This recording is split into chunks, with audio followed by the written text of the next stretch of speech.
And I don't know kung naging malinaw ako, but sex outside marriage is wrong. Amen? But sex within the context of marriage is honoring to the Lord.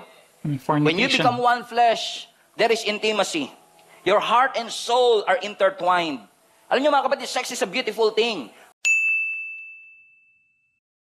Magandang araw po sa inyong lahat. Sir JR po ng Usap-Usap University at mga ka-U3. It's always nice to be seeing you once again. Welcome po sa atin pong mga channel, sa mga baguhan natin. Ayan, welcome po kayo. Tuloy po kayo rito. Ang ginagawa po natin dito sa U3, tayo po ay nanonood ng mga religious discussions, mga preachings, mga sermons. At ang ating recent po na tema, actually thematic po kami rito sa U3, depende po sa paksa. No? Ang atin po na pag-usapan sa ating mga past video reaction ay patungkol po sa intimacy. Ayan, actually very mature po yung ating video reaction dahil ito ay patungkol sa intimacy, relationship, and sex mga ka-U3. Ano po? And on the same vein, tayo po ay manonood ng isang preaching ng isang pastor. Although this is our first time, ang atin pong papanoorin is si Pastor Stephen Prado daw po ng Jesus is Alive CMNV. Ayan, as I was told by our staff. So tayo po ay manonood nito ng full preaching in real time. No? Hindi po natin to napanood beforehand. So we will give our honest reaction. Sa akin pong background sa pag-aanalisa, ako po ay dating university debater mula po sa MSU IIT sa loob ng 3 taon. Ako rin po ay nakapagdebate sa ABS-CBN News Channel at ako ay member ng isang international public speaking organization, ang Toastmasters International. So mga ka-U3, malamang sa malamang, alam niyo naman po siguro ito, hindi po ako member ng simbahan po ni Pastor Stephen Prado. So posible po na ako mag-agree sa aking napapanood o mag-disagree naman po sa aking mga napapanood. But one thing is certain, hindi po ako mangangaral, hindi rin po ako nag-i-endorso ng isang relihiyon o nagsasabi na huwag niyong kaaniban ng isang particular na relihiyon. Ay, bago ka po pala makalimutan, please click like. Ayan, kung nagustuhan niyo po yung ating mga religious discussion content po sa U3, so please like dahil yan po ang ating tuition fee sa ating university. So, if everything now is ready, let us watch this video together. Sabayan niyo po ako. Let's go. Unfortunately, pag tinitignan natin ang 1 Corinthians 13, love is patient, love is kind, it does not envy, it does not boast. Hindi natin yun makita sa ating buhay because our definition of love is heavily influenced by Hollywood. And unfortunately, in our day and age right now, social media na ang nagbibigay ng standard sa definition ng love. Which I believe mga kapatid, na dapat ang Word of God ang standard ng lahat ng relationship natin. Meron ka mang relationship sa asawa mo, may relationship ka man sa kaibigan mo, sa parents mo, sa anak mo. The Word of God should be the standard of every relationship. Unfortunately, every time we watch movies and Disney films, nakita natin, nagpakasal yung princess and prince and they live happily ever after the end. If you think about it, pag nagpakasal kayo, hindi yun ang the end. Yun ang simula pa lang ng gulo. Amen. Unfortunately, we've been lied to. Na ang iniisip na ng mga, wow, ang sarap magpakasal kasi pag nagpakasal sila and they live happily ever after. We've been lied to this idea about the truth of love and the truth about sex and relationship na parang pinalabas sa atin ng mga movies at ng Hollywood, ang pag-ibig laging masarap. Ang pag-ibig laging nakakakilig. Pero to think about it, and based on my experience and based on many experience that you have, hindi lahat ng mga relationships puno ng kilig. May times ng challenges, may times ng breaking, may times ng kalungkutan, may inisan, correct? Parang wala pa. Pastor, 3 months sa kami ng boyfriend ko, hindi pa ako naiinis sa kanya. I think kami talagang perfect for each other. But I believe with all my heart that this preaching will help you understand ano talaga ang tunay na definition ng pag-ibig. Because our life revolves around relationship. Amen? Anumang part ng buhay mo is affected by relationship. You are shaped by your relationship. You are formed by your relationship. In essence, relationships affects us all. Ang relationship sa buhay mo nakaka-apekto sa joy mo. Nakaka-apekto sa peace mo. Nakaka-apekto sa schedule mo. Pero maraming salamat, meron namang sinabi ang Lord sa Scripture na definition, na picture ng pag-ibig, kung saan ang sinasabi ng Scripture, kung susundin ninyo at makikita ninyo sa inyong mga relationship, ang ideal design ng ating Panginoon, it will protect your heart, it will protect your mind, and it will protect your spirit. Lahat naman po siguro ng tao gusto nating maging masaya, kaya nga tayo pumapasok sa isang relationship.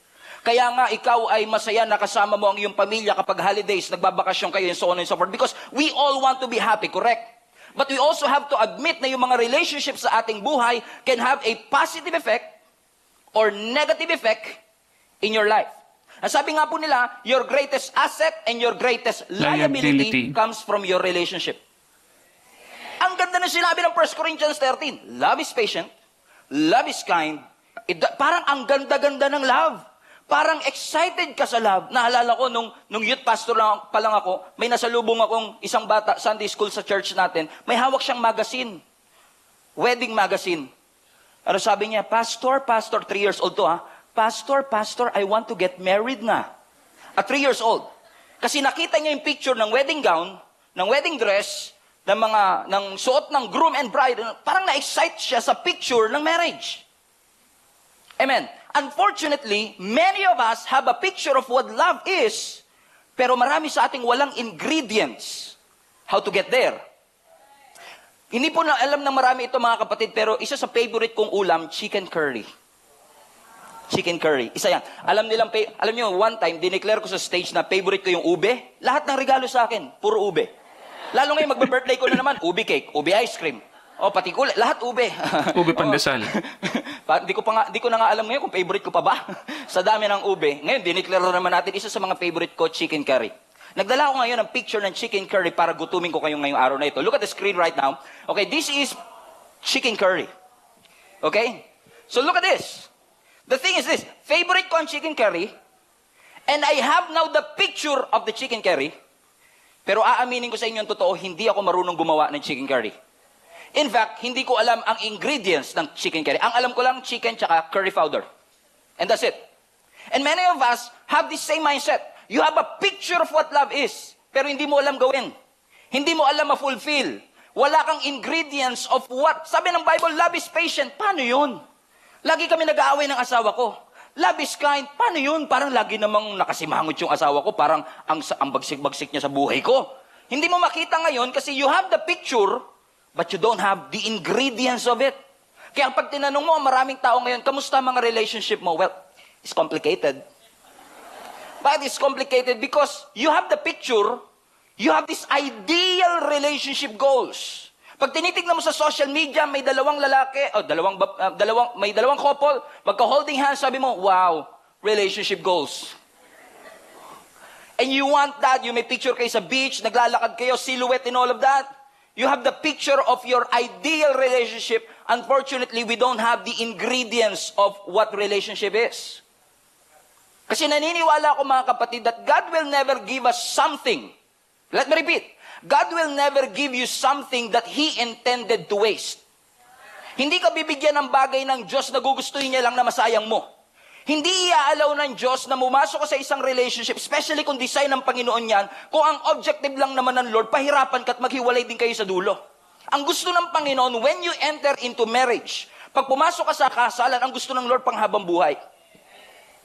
Okay, before we continue here mga ka-U3, so far ang gets natin sa first impression natin, itong si Pastor Stephen Prado, very eloquent naman po, nakikita natin na kumbaga nakukuha niya yung atensyon ng kanyang crowd, and well, yung kanyang speaking style is Taglish, although may mga panakanakang grammar slip-ups, pero yun nga, lahat naman po kasi tayo may accent, hindi naman po may iwasan sa atin, lalong-lalo na po sa ating native language, and I am assuming that it's Tagalog, for Pastor Stephen. But of course, what is more important is the content of what he is speaking here. And he mentions about Corinthians 13. Yun nga po yung very famous na verse natin, love is patient, love is kind. Pero at this point of his preaching, nagustuhan ko po mga ka-U3, yung pag-mention niya ng picture at ng ingredients. What we see on the outside is not what really love is. And it's not what marriage is. Gusto ko yung paraan niya ng pag-emphasize ng kanyang point by introducing substantiation nga po, mga halimbawa, personal experience, ayan, mga examples po, mga substantiation. This strengthens your idea, your proposition, mga ka-U3. And it also catches the attention of your audience, mga ka-U3. And I think Pastor Stephen is pretty good at that. I could really see his experience, of course, of preaching, of doing public speaking. So let's continue. That all of us have a picture. Sabi ng scripture, love is patient, love is kind. And we need healthy relationship. Everybody say healthy relationships.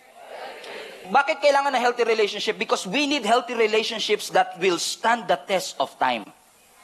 Na kahit anong bagyo ang dumaan, kayo pa din. Na kahit anong hirap, kayo pa din. Bakit? Hindi lang kayo in love. Meron kayong commitment to keep the marriage alive. So I'm gonna show you 4 ingredients of chicken curry. Okay, no. 4 ingredients on having the relationship that honors the Lord. Number 1, ang unang ingredients para ikaw ay magkaroon ng relationship na nagbibigay karangalan sa Panginoon ay yung relationship na merong great timing. Or right timing. Everybody say right timing. Kung mapapansin nyo doon sa verse na binasa natin sa 1 Corinthians 13, let's go back again. 1 Corinthians chapter 13, love is patient. Everybody say patient. Bakit ang pag-ibig patient? Kasi yung tamang tao, sa maling timing, maling relasyon. Ulitin ko ulit. Yung tamang tao, sa maling timing, maling relationship. Minsan, akala natin si Lord ang higpit-higpit. Ang dami naman kasing bawal kay Lord. Hindi po. Kasi kung may ayaw ang Diyos, magandang balita yon. Kasi kung may mga ayaw ang Diyos sa buhay natin, ibig sabihin, may mga gusto rin siya. Okay? So, hindi lang sinabi ng Lord na ayaw niya. Hindi sinabi ng Lord, manatili ka ng single forever.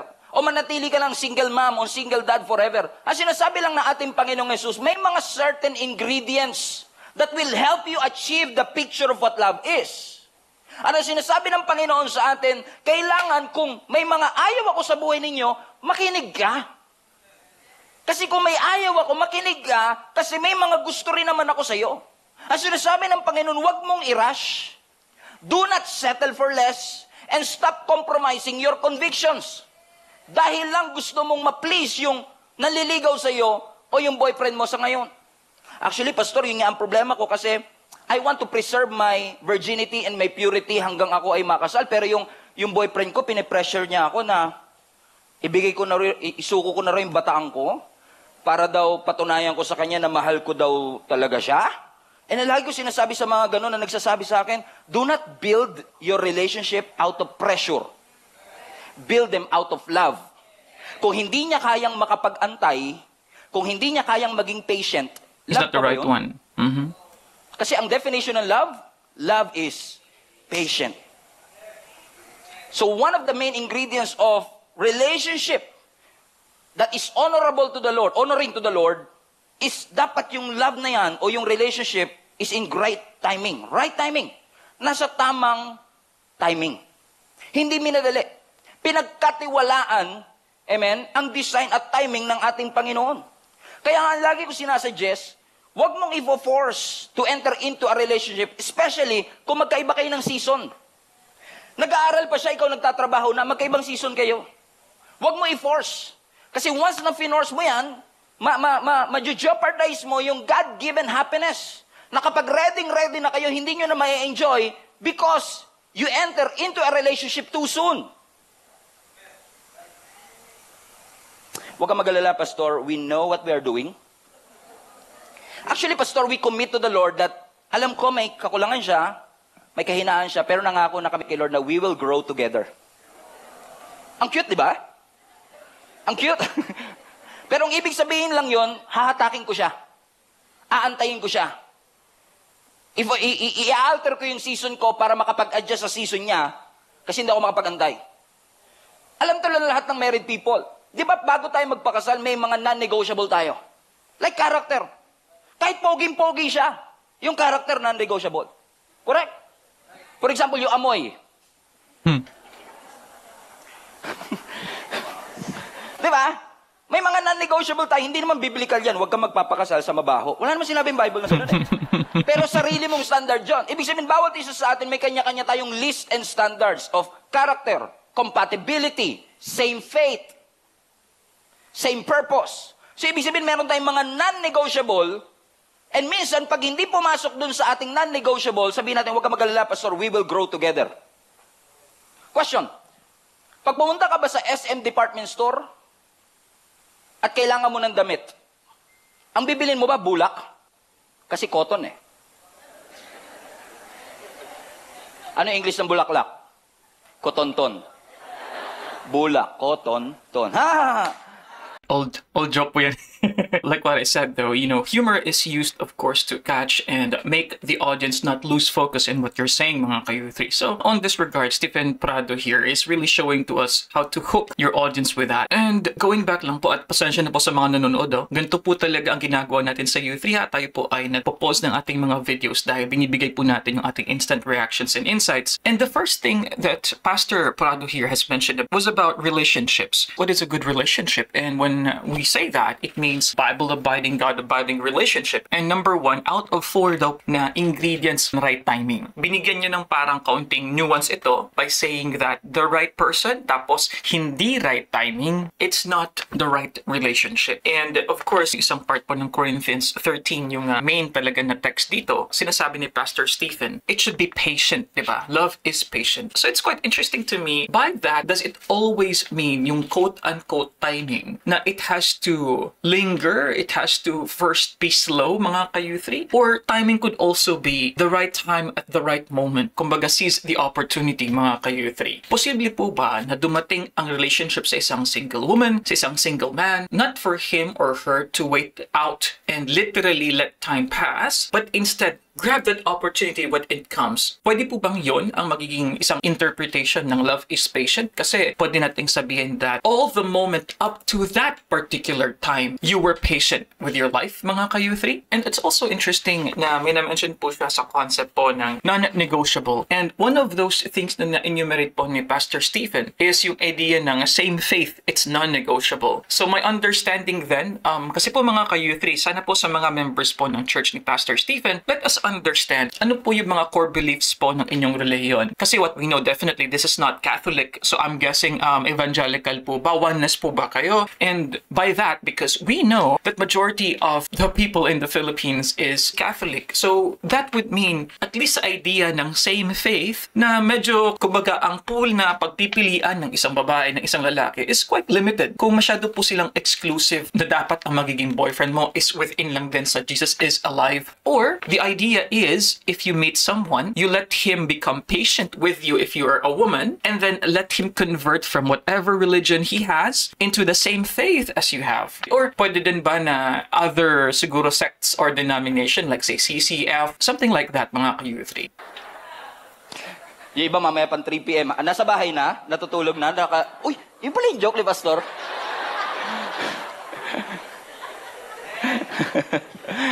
Amen. Pupunta ka ba sa SM Department Store kung kailangan mo ng damit, bibili ka ba ng bulak? Hindi. Ba't ka bibili ng bulak kung pwede namang damit na kagad bilhin mo? Ba't ka magsisettle for less? Kung kaya mo namang bilhin yung finished product na.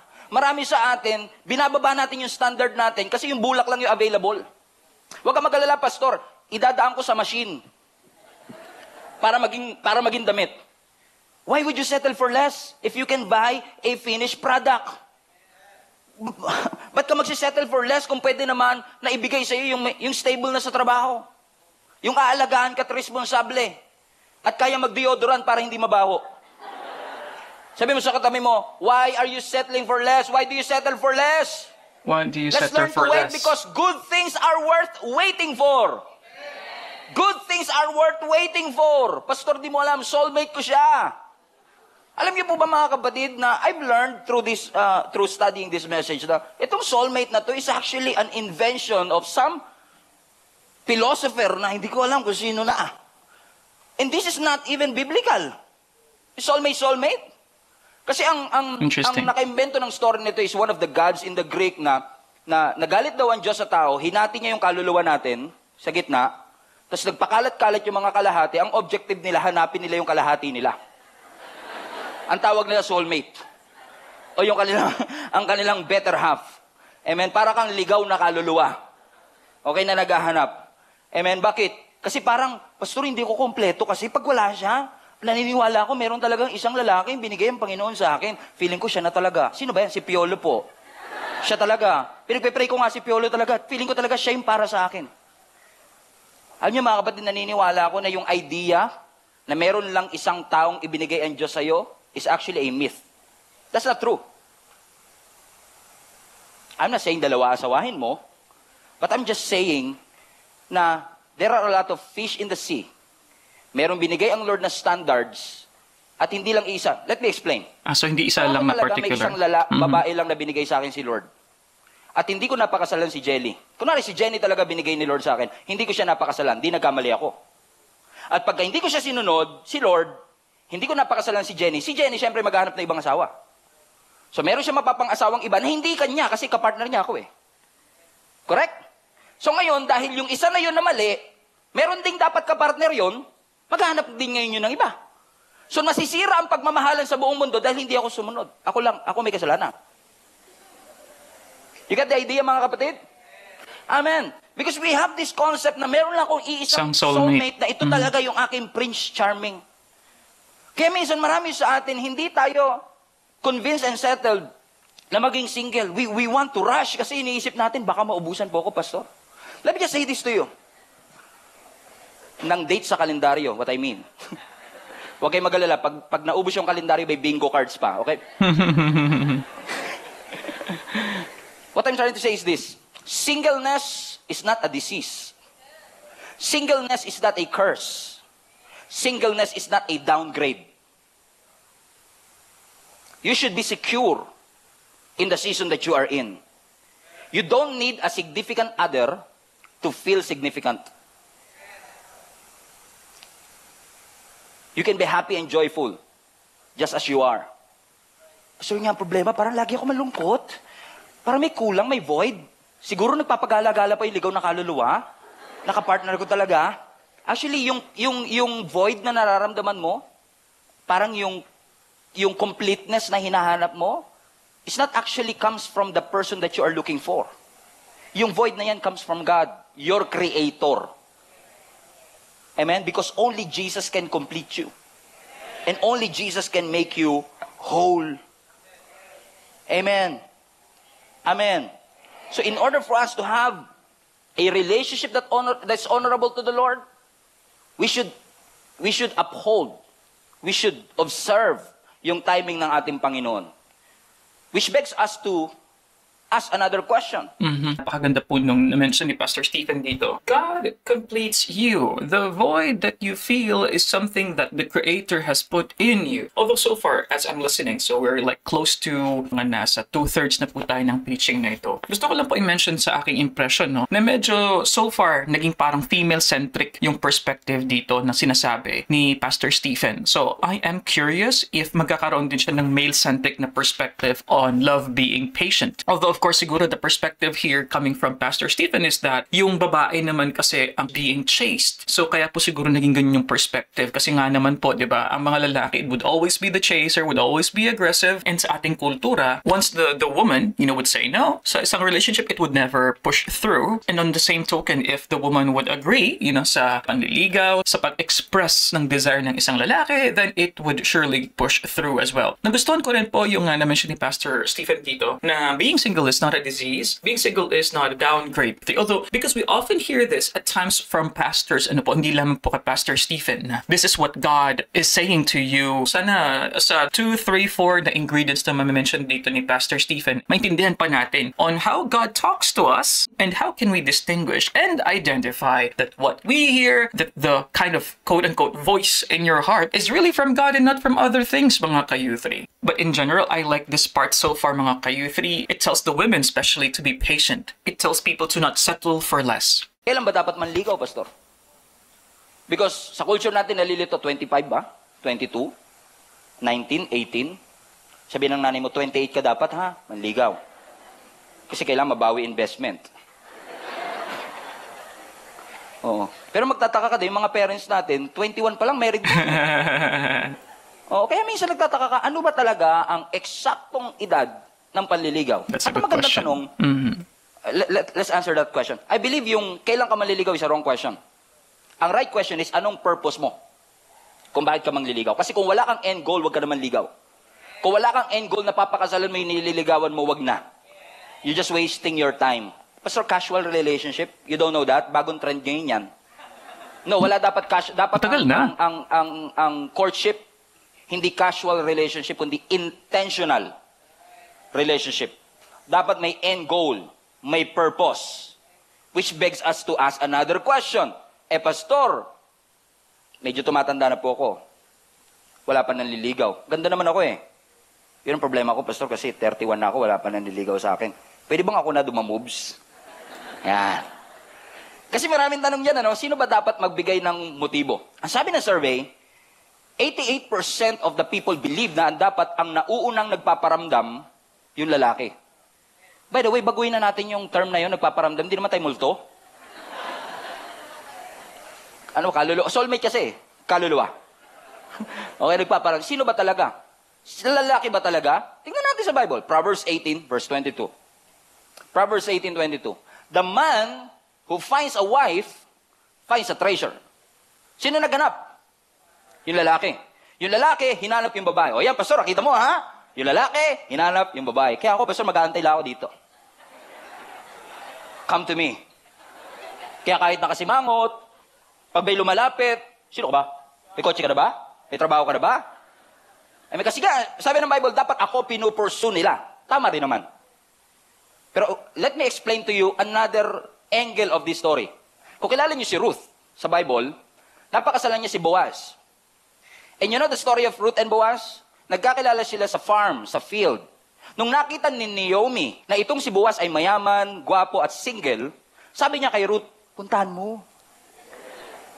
Ikaw na ang magsuyo sa kanya. Tingnan niyo ito, Ruth chapter 3 verse 3. Now do as I tell you. Take a bath. Bago ka manligaw, maligo ka muna. Biblical ba? Nasa Bible. Inimbento ko ba yan? Hindi. Huwag ka na maligo. Sabi pa, take a bath and put on perfume. Dress in your nicest clothes. Minsan sinasabihin ko yung mga ibang single, lalo yung mga babae, baka kailangan mo magbago ng fashion. Baka kailangan mo baguhin yung forma mo. Kasi baka mamaya nai-intimidate sila sa forma mo. Amen? Take a bath. Brush your teeth. Ligo-ligo din. And then, go to the threshing floor, but don't let Boaz see you until he has finished eating or drinking. Next verse, verse 4. Be sure to notice where he lies down. Then go and uncover his feet. Everybody say, uncover his feet. Alam niyo, ibig sabihin, sa Hebrew ng uncover his feet, invite him to have a relationship with you. Now, this is what I call galawang root. Okay? Hindi naman nating sinasabi na bigla ka na lalapit. I'm available. Come. And join my kingdom. Hindi ko sinasabing ganon. What I'm trying to say is this. Minsan kasi yung mga lalaki slow din. Minsan mahirap kaming makaramdam. At maraming lalaki sigurista. Hindi naman siguro makakasama kung medyo magpapakita ka rin ng konting, kung talagang gusto mo naman, motibo. magpapakita ka rin ng konting intention ba? Ako naniniwala ako na kung friendly naman yung date ninyo, mag-aaya kayong magkape for example, hindi naman kayo magpo-propose ng kasal eh. Invite mo lang naman sa kape, wala naman sigurong makakasama. Kesa naman halimbawa, yung mga lalaki may gusto siguro sa'yo, pero lagi ko nakasimangot. Lagi ka nakabusangot, hindi ka pa nag-aayos, yung ganyan. Amen. Tapos pag nilalapitan ka, sige, lapitan mo ako, papahirapan kita. Habol ka sa akin. Okay, very interesting mga ka-U3. And I would say, no, yung style nga po, no, ang impression ko po talaga so far sa preaching po ni Pastor Stephen, very youth-oriented, I have to say. I'm not sure if this is the youth ministry na preaching dahil yung paraan niya po ng pakikipag-relate sa kanyang audience, very energetic, actually very theatrical din po, mga gestures din po si Pastor Stephen. I actually agree with what he's saying here, especially sa mga babae, and I'm speaking based on experience. Ayan! Kasi po, totoo po yun, no, na hindi po sa lahat ng pagkakataon ang mga lalaki po ay sensitive. Well, actually, some people would even say na it is the natural ability of women to be sensitive, to be emotionally intelligent, at merong natural sila na empathy. Ano po? So, paano kami maiengganyo bilang mga lalaki? Paano kami mamomotivate na magkaroon at least ng idea na meron kaming hope sa isang babae? Kung ang babae mismo is masyadong na-close niya yung kanyang sarili, masyadong pakipot yung isang babae. This is not something that is conservative and that is Filipino quote-unquote traditional way of courting mga ka-U3. So, palagay nyo is a moral man, a righteous man, so why not give it a chance mga ka-U3? So, I like the perspective of Pastor Stephen here. I'm waiting for the right time. Baka yung timing maubos. Yep. Sabi mo sa katabi mo, galawang route na tayo sa 2023, okay? Okay? Ang ibig sabihin ko lang, okay, don't get me wrong. Baka kunin nyo na naman, lagay nyo sa TikTok, mabash tayo. Okay? What I'm trying to say is this, maging intentional din tayo. Ibig sabihin, kung talagang single kayo, let them know that you are single. Wala naman siguro magiging masama doon, pero wag ka ding assuming. Hindi porkit inaya ka ng kape, type ako nito. So I will take a bath, put a perfume, dress my nicest clothes, and uncover his feet. Oh, wag ka ding assuming, ha? Wag ding assuming. Kayo din naman mga lalaki, medyo bilis-bilisan naman natin ang konti din. Kung kayo naman ay parehong stable sa inyong trabaho, di ba? At pareho naman kayong Christian, pareho kayong believer ni Jesus Christ. Pag-uusapan natin ano ba definition ng believer na yan. Amen? Nice. Believer ng ating Panginoong Jesus. Amen? Di ba? Ganda-gandahan nyo rin kasi yung pick-up lines nyo. Gawin yung Christian yung pick-up lines nyo. Halimbawa, yung example alam mo, sa Joshua chapter 6, yung mga Israelites, paikot-ikot sila sa Jericho, na-fall yung Jericho wall. Ilang beses kaya ako iikot para ma-fall ka sa akin?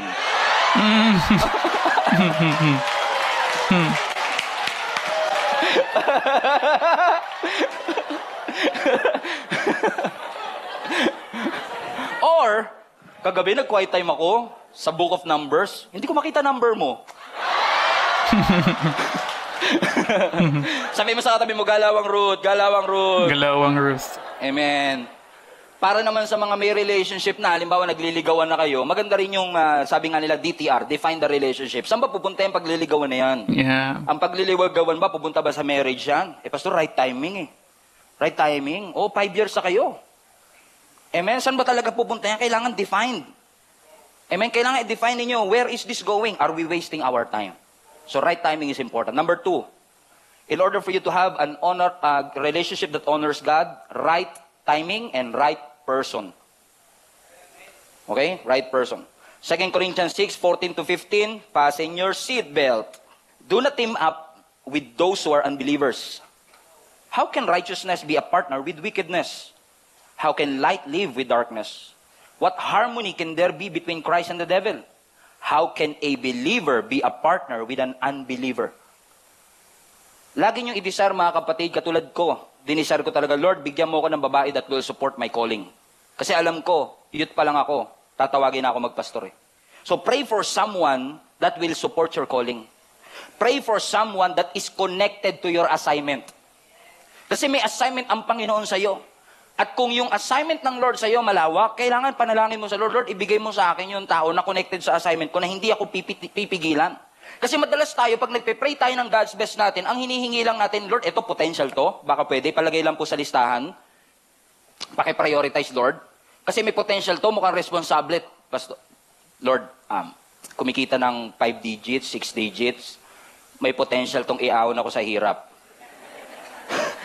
Because we always want to pray for somebody na may potential, hindi masama. Pero pray for somebody with a purpose. Kailangan purposeful ka. Kung sino. Pastor, ba't ngayon lang natin ito pinag-usapan? Kasal na ako Ano magagawin ko dito? Bakit? Kasi madalas tayo may mga listahan tayo, no? Tall, dark, and handsome. And minsan yung mga criteria natin is disregarding the criteria of the Lord. Amen? Kailangan marry somebody with a purpose. Bakit? You are marrying their destiny too. Ang pinapakasalan mo, hindi lang tao, pati destiny niya pinapakasalan mo. Pati assignment niya pinapakasalan mo. You are building your life on this person, so it matters that you are married to the right one. Hindi ka pumipili ng roommate. Hindi roommate ang pinipili mo, partner in life. Hindi business partner ang pinipili mo. Amen? Partner ng calling mo. So it's very important to pray for them. Huwag kang magalala, Pastor, pinag-pray ko na kay Lord dyan. Kaya ko yan baguhin. Babaguhin ko yan, Pastor. Naniniwala ko, mga kapatid, kung hindi nila gugusto yung magbago, hindi talaga sila magbabago. And we're not supposed to be the one to change them. It is the Lord. May kaya nga minsan, Pastor, dinala ko sa church para mabago. Ako na nag-disciple. Ano yan? Disciple chicks. Evangelligaw. Amen? Kasi babaguhin ko siya, Pastor. You're not supposed to be the one. Bakit sinabi ni Apostle Paul to sa atin? Ba't to ang instruction ng Panginoon? Kasi ayaw ng Lord na naghahatakan kayo sa calling. Shili ka. Bili. When you marry somebody that is not the same season as yours, the same person, the same belief, the same faith, maghahatakan kayo because ang gusto mong dalhin siya rito. Siya rin naman, hinahatak ka pababa. What's happening is that nagkakasakitan kayo because you are trying na yung calling mo, maging calling din niya. At yung gusto niya, maging gusto mo. Magkaiba kayo ng faith Hindi talaga kayo magkakasundo. Kami nga ni Jenny, pareho ng Christian, pareho pang pastor, pareho pang gwapo at maganda. Hello? Nagkakaproblema pa. Lalo na siguro kapatid, pag magkaiba po talaga. Sabi nga ni Apostle Paul, don't unequally yoke. Ibig sabihin, do not work together with them. Do not move in the same direction with them. I'm not saying na kailangan pareho kayo ng church. Pero ang importante, pareho kayo ng truth na pinapaniwalaan. Pastor Christian po ito. He became a new creation. Kailan siya nag-attend last week? Alam niyo, paano niyo malalaman kung Christian talaga ang isang tao at may encounter talaga siya kay Lord? Tanungin niyo, anong Jesus story mo? Paano mo na-encounter si Jesus? Kasi pag hindi makasagot yan, ibig sabihin, hindi siya talaga Christian. Bakit napakalaga pa kasi dyan, Pastor? Naintindihan naman kami ni Lord. Hindi. Kasi pag magkaiba kayo ng pananampalataya, magkaiba kayo ng master. Magkaiba kayo ng worldview. Magkaiba kayo ng eternal goals. Magkaiba kayo ng eternal destiny. Magkaiba kayo ng sources of wisdom. You are in the spirit. They are in the flesh. It's not okay na isa lang ang malakas. It's not okay na isa lang ang driven, isa lang ang passionate, isa lang ang healthy. Be yoked with the right person. Pastor, you don't understand, my situation is unique. And every time we say my situation is unique, hindi to cover ng biblical principle, is a sign that you've been deceived. It's a sign that you've been deceived. Amen. Amen. I'm not saying din naman kung may boyfriend or girlfriend ka na hindi Christian, maya't maya rin, mamahiwalay na kami. Kasi sabi ni Pastor, wag daw. No. Maging matalino ka rin ng konti. Bigyan mo ng time. Let's say 3 to 6 months. Amen. If you are really serious about your calling, if you are really serious about God's assignment in your life, pero kung 5 years, 10 years, na gumising ka, kapatid. Pasensya na sa pagiging hard, pero gumising ka. Kasi pag nasaktan ka, lalapit ka rin sa church. Sa mga leaders mo. Hindi mo nga sinali yung leader mo sa kilig mo dati, ngayon sasali mo sa gulo. Madalas ko yan sabihin Kailangan may boundary. Boundaries are key to healthy relationship. When you go outside the will of God, you are perverting the plans of God in your life. Now, paano pagkasal na kami, Pastor? At yung akin na pangasawa ay hindi Christians. Nangyayari to sa church. That sa mga relationship natin, isa lang ang Christian at ako Christian, siya hindi. Is there a way? Is there a way for me to honor God in an unbelieving spouse? There is. Huwag kang makapag-iwalay kung kasal na kayo. Amen. What you can do is to pray to God. At sabihin mo sa Panginoon, Lord, allow my spouse to encounter you. Do not force them. Because kailangan yung relationship nila kay Lord, hindi manipulated but rooted in Christ. I think that's very, very nice to highlight na wag mong ipuwersa kung ikaw ay may isang different na faith, na paniniwala. Siguro let it flow kumbaga on its natural course. And I remember so well, I have this family friend and she's a born-again Christian. So yung lalaki po ay hindi born-again Christian. And I remember dahil matigas nga din po yung paniniwala itong bana. O mga ka-youthria, lagi ko po yung sinasabi dito, ang bana po is a Visayan term na ibig sabihin ay spouse or asawa na lalaki. So matagal ko na po yung pinipetisyon na dapat i-add na po yan sa Filipino language. Anyway, so ang kanya pong bana ay Katoliko. And the woman said, without forcing, let's see whose God is stronger. So parang sinasabi niya na kumbaga magkakaalaman din yan, na kung sino yung mag-change ng religion, yun ang magiging successful. Something like that. But anyway, gusto ko lang po i-highlight yung iba pong mga napakaganda po na punto actually yung mga nasabi ni Pastor Steven. But I would just give one comment though sa kanyang pacing.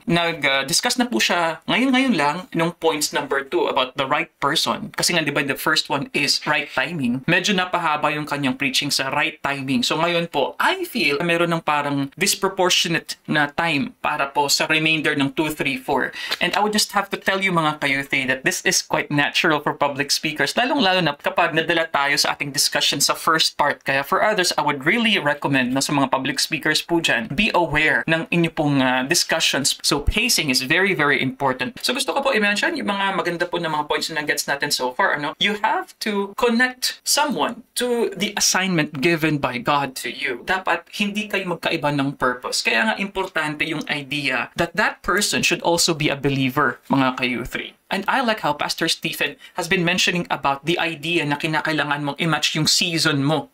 So sinasabi niya, so parang similar yan na concept, belief, same faith, same season. So you are not just choosing a roommate, kumbaga, you are really choosing a partner sa buhay mo. And I like also na substantiate ni Pastor Prado dito, yung tanong ko nga kanina, na ano bang ibig sabihin ng same faith at saka same belief? So he said, one of the things that you can ask to the other person, what is your Jesus story? And of course, he also mentioned here na kapag different faith naman or belief, give it a little bit of time. Actually, sinabi niya 3 to 6 months. And if nothing happens, I think Pastor Stephen here is saying na wala na, no? Kumbaga, that's not the right relationship. So this is not easy, mga ka-youth. The relationships are not really easy, to be honest with you. But at least for me, at sa aking kabiyak, ako po masasabi ko na we have the same mentality as to families. We want to have a good family and we want to make sure that our child grows up with the guidance of both a mother and a father, mga ka-youth. Amen? So just pray for them.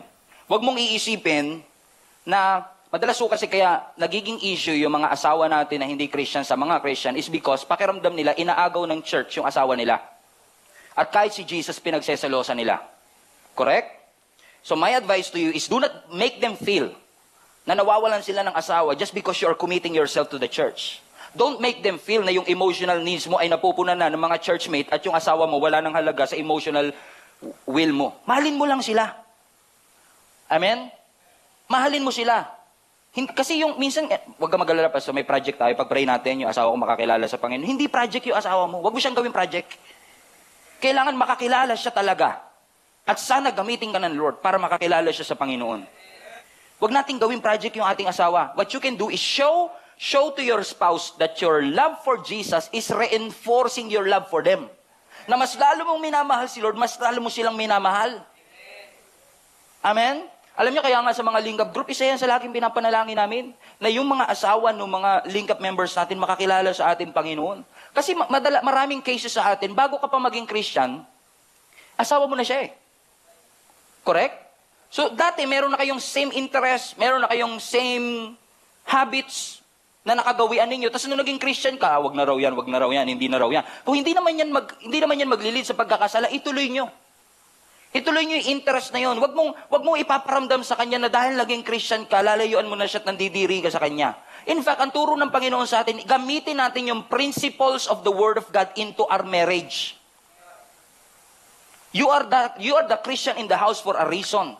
So minsan, dahil sa faith mo, aasarin ka ng asawa mo, magiging sarcastic siya sa'yo, hindi naman nakikinig yung Diyos mo, nagsasayang ka lang naman ng oras. Huwag ka rin matrigger kagad na, ikaw nga baka mamaya mapunta ka sa impyerno, huwag ka mag-ano baka sisihin mo ako pagdating na sa langit, bahala ka, maligas ka dyan. Masunog ka dyan. Hindi yun yung honoring eh. No, pag sarcastic siya, sarcastic ka din. Pag nakipagdebate siya, nakikipagdebate ka din, at kating-kating kang gumanti. Kasi satisfying. The most spiritual thing that you can do is to refuse to retaliate. Amen? Ano ba ang Christian principle? Humility. Forgiveness. Kindness. Iparamdam mo sa kanila, magugulat pa yan. Grabe, nasarasar ko na to. Bait pa rin Gusto ko rin makilala yung Jesus niya Simba nga ako doon. Amen? Marami akong testimony na narinig dito. Hindi Christian yung kanilang asawa, kasama na nila buong pamilya ngayon. Alam mo ginawa nila? Amen, praise the Lord. Ang ginawa nila, pinakita nila yung 1 Corinthians 13. Mm-hmm. Love is patient, love is kind. Mm-hmm. Kahit ayaw sumama ng asawa nila sa kanila sa pagsasamba, okay lang. Sasalang nila yung YouTube ng preaching. Lalakasan nila. Kahit hindi nakikinig, sige lang, nilalakasan nila. Hanggang sa, minsan, bumagal internet, huminto. Sabi ng asawa, ba't huminto? Di ba, nakakilala na? Amen? Be a person of humility. Be a person of kindness, of forgiveness. Ito, pinakamahalaga, wag mong i-undermine ang authority ng asawa mo dahil hindi siya Christian. Porket, alibawa, kayo po ay babae at siya ay lalaki, hindi porket hindi siya Christian, hindi mo na i-honor ang pagiging husband niya. Mm-hmm. Hindi mo na siya re-respetuhin. Amen? Even, lalo na sa may mga anak. At Kung kayo po buong pamilya narito, yung asawa nyo lang po ang wala dito, huwag nyong hahayaan na yung mga anak ninyo sumama ang tingin sa kanilang daddy o mommy dahil hindi nagsisimba. Tiga mo anak ko, yung daddy mo, ang tamad-tamad no, tayong lahat magsisimba. Demonyo na yata talaga yan. Amen? Huwag nyo isasuggest sa mga anak nyo na dahil iniwan nyo yung daddy ninyo sa bahay kapag Sunday, masamang tao na siya.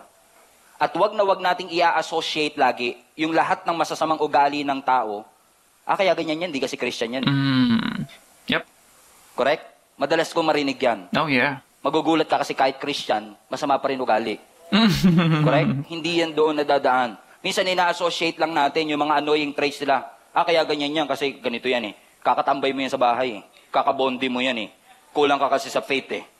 Ano sabi ng Bible sa ating Colossians 3:12? Therefore, as God's chosen people, holy and dearly loved, everybody read this with me, clothe yourselves with compassion, with kindness, with humility, with gentleness, and patience. Listen, kung ikaw lang ang Christian sa family, all eyes are on you. They will look how you will respond. So respond with humility, respond with kindness, compassion, gentleness, and patience. Amen? Number 3. If you want to have a relationship that honors God, number 3, right circle. The right circle. Ang sabi ng Proverbs 19 verse 20, are you still here? Basa, get all the advice and instruction you can, so you will be wise the rest of your life. 21. You can make many plans, but the Lord's purpose will prevail. One of the famous verses in all of the scripture. Pero anong context? Ang context, sabi ng scripture, lahat ng advice na pwede mo makuha sa mga kaibigan mo, mahal mo sa buhay, i-take mo. Kasi minsan, pag gustong-gusto mo yung tao, nabibingi ka din. Sinabi na nila, mali yan. Kailangan mo ng partner, ng friend, ng companion, correct? Because there is no such thing as solo Christianity, correct? Dapat may nagtuturo sa'yo kahit anong edad mo. May nagre-rebuke sa'yo. May naghahanap sa'yo pag di ka pumunta sa church, correct? Wala na nag-amen Bakit mga kapatid? Kapag hindi mo pinaligiran ang sarili mo ng mga kaibigang maglalapit sa'yo sa Diyos, delikado. Amen. Pero hindi lahat ng kasama at kaibigan mo ngayon makakasama mo forever. Amen? I've learned that one of the wisest quote that I've read is that there will be people in your life that will be there for a reason, for a season, and for a lifetime. Beautiful quote. Beautiful. Na may mga tao sa buhay natin nandyan lang for a reason. Gugupitan ka lang, magbebenta lang sa'yo ng networking. But there will be people that will be there for a season. Season na nag-aaral ka, nagtatrabaho ka, but there will be people in your life that will be there for a lifetime. And I pray na yung mga tao na yun that will be there for you for a lifetime is somebody that will help you grow in your faith. Amen. Do you agree? So in order for you to have a relationship that honors the Lord, you need friends that will tell you, parang mali yata ito. Parang tama yata ito. Parang hindi yata ito okay. And you should listen to them. Ano yung hindi ko maintindihan minsan? Maraming kaibigan natin, ikaw naman ang pumili sa kanila. Correct? Ikaw ang pumili kung sino yung inner circle mo. Ikaw yung pumili ng kaibigan na nandyan, na sinasabi mo, oy, pag nahirapan ako, kanyan kayo para tumulong sa akin. Huwag ka mag-alala, nandito kami for you. Uy, pag kailangan ko advice nyo, dyan lang kayo lagi. Huwag ka mag-alala, nandito lang kami for you. Sino naglagay sa kanila dyan? Madalas ikaw. Ikaw ang naglagay ng mga tao magiging kaibigan mo. So, ang tanong ko sa iyo, pag nag-advise ba sila ng bagay na hindi mo gusto, magbabago ba opinion mo sa kanila? O i-honor mo yung kanilang suggestion? I-honor mo ang kanilang opinion? Amen? Hindi aksidente na yung mga magulang mo naging magulang mo. So kung may sinasabi ang mga parents mo sa iyo, respect the wisdom of your parents. Amen. Nilagay ka ng Lord sa isang simbahan, may mga leader ka, may mga pastor ka. Kapag may naramdaman sila, sinabi sila sa iyo, i-consider mo to, gawin mo to. I-consider mo, i-respect mo yung wisdom nila. Kasi nilagay sila ng Panginoon sa paligid mo. At marami sa kanila, ikaw rin naman ang naglagay. Listen to what they say. Ikaw naglagay, tapos pag may sinadjust sila na gustong-gusto mo, amen, kaibigan tayo. Pero pag hindi mo na gusto yung advice sila, hindi na kayo magkaibigan.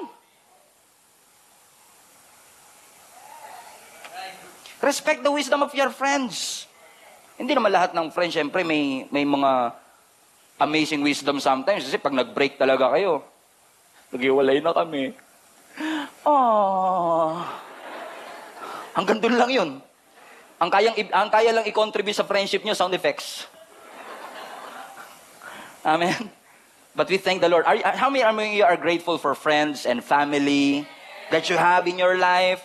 Amen? Sa lahat ng mga young people at mga single, pag may sinabi ang mga magulang ninyo, respeto nyo yung wisdom nila. Hindi lahat ng suggestion nila tama. Hindi lahat ng sinasabi nila tama. Pero karamihan ng sinasabi nila based on experience. Sabi nga nila, papunta ka pa lang, pabalik na sila. Hindi lang kayo nagkasalubong kasi nag-iba ka ng landas eh. Amen. You surround yourself with the right circle. And last but not the least, in order for you to have a God-honoring relationship is the right foundation. And I will close with this, the right foundation. Sino sa inyo gusto niyo yung mga relationships na i-build natin, sisimulan natin, at kung meron pa man tayo ngayon, sa tulong ng Lord, ay ma-build natin sa tamang pundasyon? Amen? Sino gusto? Ako gusto ko. I want to build a relationship that honors God. At lahat ng building, kailangan maganda ang foundation. Wala, series lang yan. Tandaan-tandaan nyo pa.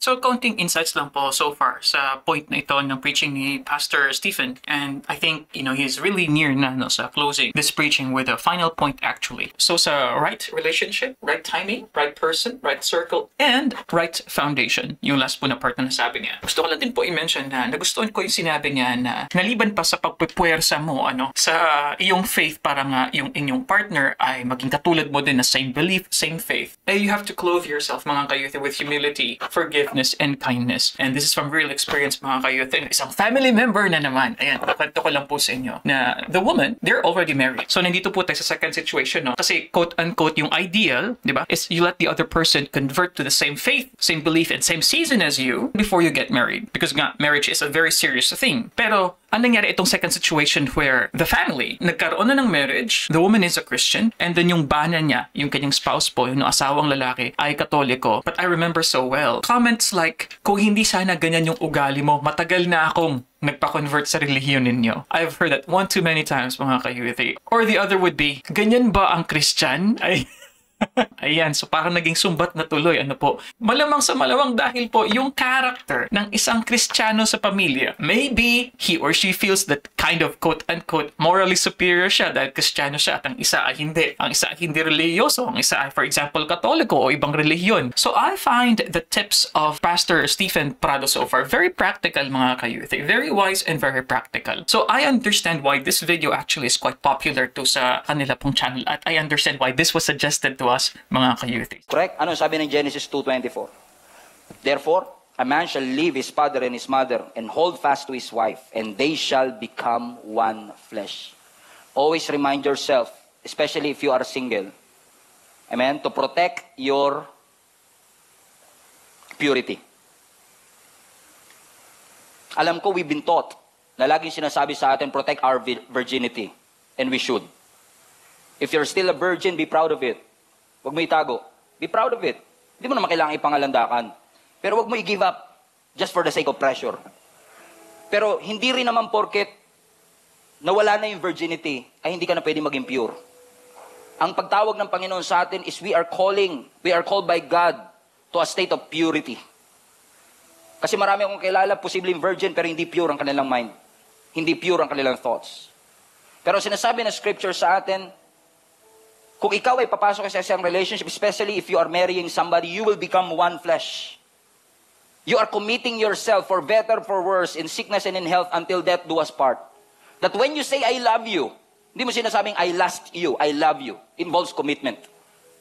At pag sinabi mong, I love you, why? Why do you love the person? Dahil mabango? Paano pag amoy paksiw na? Paano pag nabubura yung kilay? Paano kapag yung ngipin nilalagay na sa baso? Mahal mo pa rin ba siya? Sa baso. Ang love, may pera o wala, malungkot o masaya, tagumpay o bigo. Bakit? Love accepts. Love trust in spite of. Mahal kita kahit na. Amen? That the foundation of that love is the love of Christ. Yung pagmamahal ni Kristo ang nag-enable sa atin. Hindi sex ang foundation ng love. Do you understand, mga kapatid? Sex should not be the foundation of love. It should be Jesus Christ. And I don't know kung naging malinaw ako, but sex outside marriage is wrong. Amen? But sex within the context of marriage is honoring to the Lord. When you Fornication. become one flesh, there is intimacy. Your heart and soul are intertwined.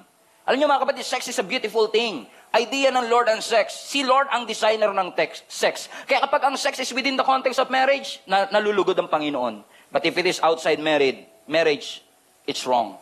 So we should not allow the culture to define it, the entertainment to define it, the Hollywood to define it. It must be the Word of God that will define what really is relationship that is honoring to the Lord. Ano yun, sabi ng survey, 59% ng teenagers ngayon, they have a sexual experience already. 59%. You'll be surprised. 59% of teenagers nowadays, they have sexual experience. Ang tanong, saan nila nakuha? Saan nila Hindi naman natutunan? nakakagulat. Sa magazine, Yeah, hindi naman sa nakakagulat. pornography, sa TV, sa Hollywood, sa Oh, yeah. K-pop, Oh, yeah. sa Netflix. Mhm. And unfortunately, churches are not talking about sex and relationship that often. And we should talk about this as often as we can. Because we don't want na yung ating mga anak ay pinapalaki ng Hollywood. It should be the Word of God. Temptation is real. So, kung ang temptation ay totoo, dapat ang accountability, it's huge. Amen! Pwede po ako mag-advise? Kahit na hindi naman po ako magulang pa. Magulang ako sa maraming bagay, pero if you know what I mean. Advice ko sa lahat ng mga parents, lalo kung yung anak ninyo may boyfriend and girlfriend na. Magjowa na ba? Ang advice ko, wag na wag nyo silang papayagang nagsosolo overnight na sila lang. Pastor, wag po kayong mag-alala, Pastor, wala po kaming Chaperon dapat. ginagawang masama. Wala po kaming gagawing masama. Wala pa. Stop living on the edge. Let me repeat, stop living on the edge. Sabi ng scripture, the sex is meant to be joyful, intimate experience between partners. Because our decisions right now, who to marry, where to marry, sino ang papakasalan, saan ito gagawin, the decision that we have in our life, especially in the area of our relationship, must be governed by the Word of God. Hindi dapat govern ng feelings at pituitary glands. Hindi siya govern ng serotonin at dopamine, yung happy hormones natin. Happy kami, Pastor, siguro tama ginagawa namin. Hindi porket happy, tama. Pastor, may mga butterflies in my stomach. Alam niyo ba yung mga butterfly na nagbabakasyon? Minsan magugulat ka, wala ah. Kaya nga, love is not a feeling. It's a decision. It is a commitment. Every single day. Every time we wake up, ako, gigising ako si Jenny, gigising. We have to have a commitment that I will love her for the rest of my life. And she will love me for the rest of her life.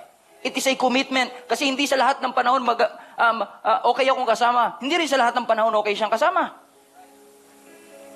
Kung ang intimacy mo sa Diyos ay mas matimbang kaysa sa intimacy mo sa boyfriend mo, hindi ka mag-give in sa temptation. Pero kung mas matimbang ang intimacy ng boyfriend mo sa intimacy ng Diyos sa'yo, you will give in to temptation. 1 Corinthians 10:23. You say, I'm allowed to do anything, but not everything is good for you. And you say, I'm allowed to do anything, but not everything is beneficial. Huwag na huwag mo ipagpapalit ang gusto mo talaga sa gusto mo lang ngayon. Stop living on the edge. You are putting yourself near the temptation. Tapos ayaw mo matukso. Hindi tayo inutusan ng Panginoon na maging malakas sa tukso. No, ang utos ng Lord, takbuhan mo ang tukso. Ang sinasabi ng Lord, maging malakas ka sa pagsubok. Yun ang ini-endure. Pero ang temptation, tinatakbuhan. Kasi ang puso natin mandaraya, pinakamandaraya sa lahat. So build your relationship with the right foundation. Right timing, right person, right circle. Number 4, with the right foundation. And maybe some of you, habang nakikinig kayo, may mga regrets sa puso niyo, sinasabi mo, Pastor, sayang, how I wish we started our relationship with the right foundation. Nag-antay sana kami, and I married the right person, and I have the right circle in my life, pero wala na. Huli na ba ang lahat? May pag-asa pa ba kami na maging honorable yung aming relationship sa Panginoon? Yes, yes, yes, yes, yes. You cannot change your past, but what you can change is your future. And I pray in Jesus' name that you come to the Lord, the God of grace, because His grace will accept you. Lumapit ka sa Panginoon and receive His grace. Receive His mercy and receive His love. And I assure you mga kapatid that the grace of God will enable you to have a relationship that honors the Lord. We love, 1 John 4, we love because He first loved us. Kaya tayo nakakapagmahal kasi naramdaman natin ang pag-ibig ng Panginoon. Kung ikaw ay young people pa, batang-bata pa, nag-aaral pa, mag-focus ka muna sa pag-ibig ng Lord. Amen? Amen sa lahat ng parents. Amen. Support me. Amen. Mag-focus ka muna. At hayaan mong maramdaman mo muna ang pag-ibig ng Panginoon. At magugulat ka pag yung pag-ibig ng Lord ang iyong naramdaman, yan ang magtutulak sa iyo para mahalin din ang ibang tao. And loving them will be effortless. Bakit? You already felt the love of God in your life. Amen? Palapakan natin ang Panginoon. Hallelujah.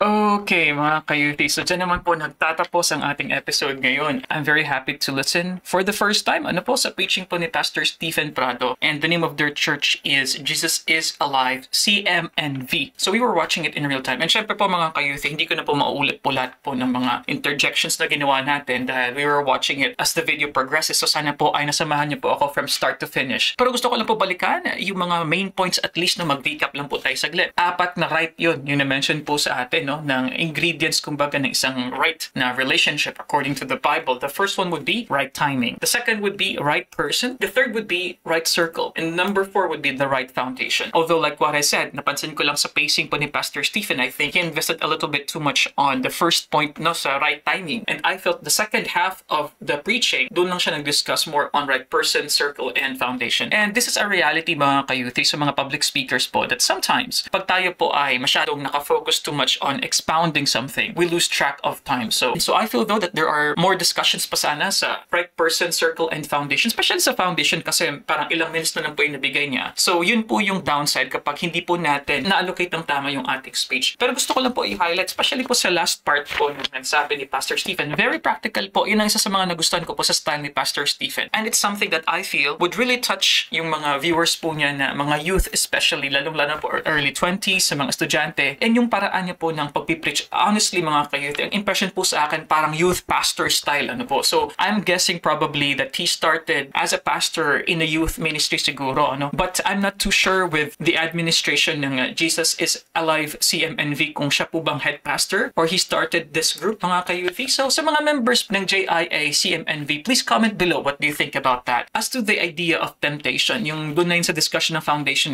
nagustuhan ko pa yung sinabi ni Pastor Stephen. Now we should not allow as parents, ano po, yung mga anak na po na teenagers, may mga anak na po na young people, we should not allow Hollywood, pornography, social media to teach your kids about relationships and intimacy. And I like how Pastor Stephen mentioned, and siguro hindi nilang na-highlight too much on the idea of fornication. Kasi alam po natin yan, no? Sex outside marriage, sex before marriage, ay hindi naman po talaga kalugod-lugod sa ating Diyos mga kayuthi, ano? So I like that he mentioned that. He also mentioned that we should not be strong to fight temptation, but we should run away from temptation. Napakagandang punto din po yun. But I do understand siguro in a limited time, dahil less than an hour lang po itong preaching po ni Pastor Stephen, I do understand though. Think yung mga ganitong mga preaching, I have an idea na siguro sa kanilang church other than the actual preaching na nangyayari sa church, ay meron pa siguro sila mga discipleships, ganyan, or mga small groups, something like that, to further explain these kinds of concepts. Dahil admittedly, napakalaki po, no? Napaka-general din po kasi yung idea ng love, relationship, intimacy. Pero sana po mga kayuthi ay marami po kayong natutunan dito po sa kanyang preaching. Honestly ako, nagustuhan ko yung pagiging practical nito. And well, sa akin pong sitwasyon, meron na po akong kabiyak. And isa lang po ang gusto ko pong sabihin, buti, naalala ko, na sa akin, na pinili ko po si Judy, na-realize ko na siya ay hindi niya ako nakita on my weakness and my stage of my life during that time na hindi pa ako quote-unquote ganun ka-successful. Isang tip ko po para po sa mga kababaihan, well, it's good no, na maghanap kayo ng totally stable. I'm not saying that I was not stable during that time naman po, ano? Pero other than that, please use your wisdom to see yung qualities, yung karakter ng tao na inyong pipiliin. Nakita nyo na meron siyang vision, meron siyang responsibility, meron siyang goal